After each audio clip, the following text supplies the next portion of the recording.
When five-star defensive end JT Tuimoloau announced his decision to attend Ohio State on the 4th of July, it could hardly be called a commitment. Not in the traditional sense of the word anyway. A commitment from a top recruit to a college football program is nothing more than a publicly acknowledged promise.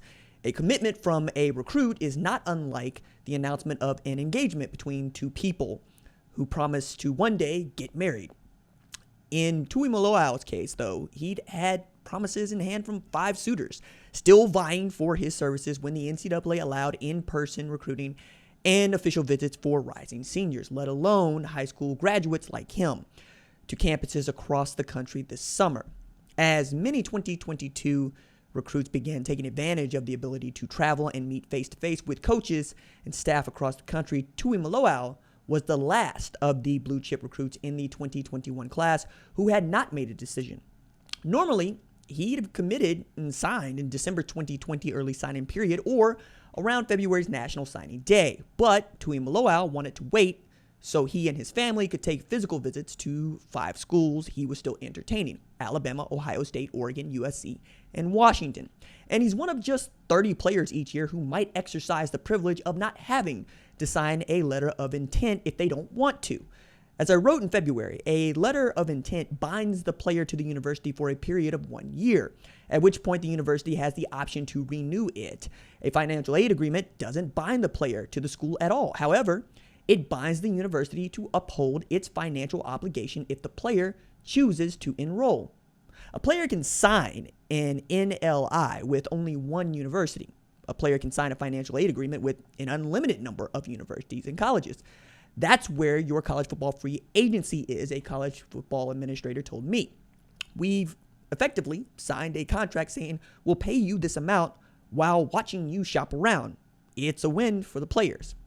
Not only did Tuimoloau take advantage of this, he famously canceled an official visit to Tuscaloosa days before making his decision to attend Ohio State.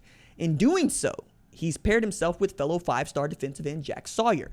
When the 2021 composite recruiting rankings were finalized, Tuimoloau ranked number 3 and Sawyer ranked number 4 in the country. 7 of the top 50 players and 5 of the top 25 in the country signed with the Buckeyes in 2021. In 2018, Buckeye and college football fans were robbed of the chance to see Nick Bosa opposite Chase Young for a full season due to Bosa's injury and decision to enter the NFL draft early.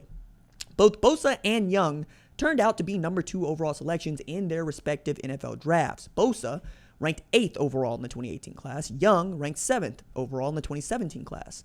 If Tuimoloau and Sawyer live up to their rankings, they could be the most formidable bookends in Ohio State history, if not the first 2 players off the board in the 2024 NFL draft. No doubt, Buckeye fans will be eager to see Tuimoloau and Sawyer on the field when Ohio State hosts Oregon on September 11th in one of the most highly anticipated non-conference games of the year, showing once more how Tuimoloau's decision influenced the sport. Had he chosen Oregon, Tuimoloau would have paired with the Pac-12's best player, Duck defensive end Kayvon Thibodeaux. That tandem would have likely been the most talented set of bookends in the sport, let alone the Pac-12, because Tuimoloau is that good. At 6'5", 280 pounds, the Sammamish Washington product is not only a generational defensive end on the field, but received offers from Power 5 programs to play basketball and could be just as dynamic a tight end for the Buckeyes as he is likely to be on the edge.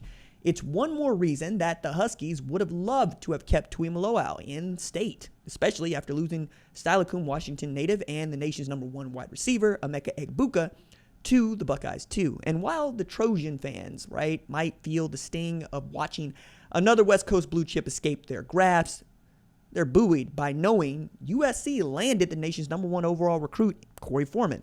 Foreman decommitted from Clemson to join USC. With that move, he and NFL draft first-round hopeful Drake Jackson will head into the season as the conference's best set of defensive ends in 2021. Foreman signing with USC is why it's difficult to say the Pac-12 needed Tuimoloau to commit to one of its member schools. But like a quarterback with a sub-4.5 40-yard dash time, it wouldn't have hurt either. What Tuimoloau's decision concludes for fans, though, is simpler.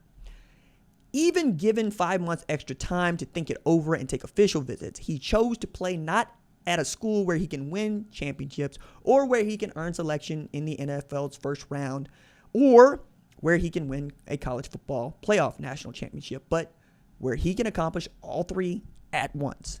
To date, there are only 4 schools that have demonstrated they can provide all three: Ohio State, Clemson, LSU, and Alabama. Only one of them was on Tuimoloau's list at the end. All right, that's it for me. Doses.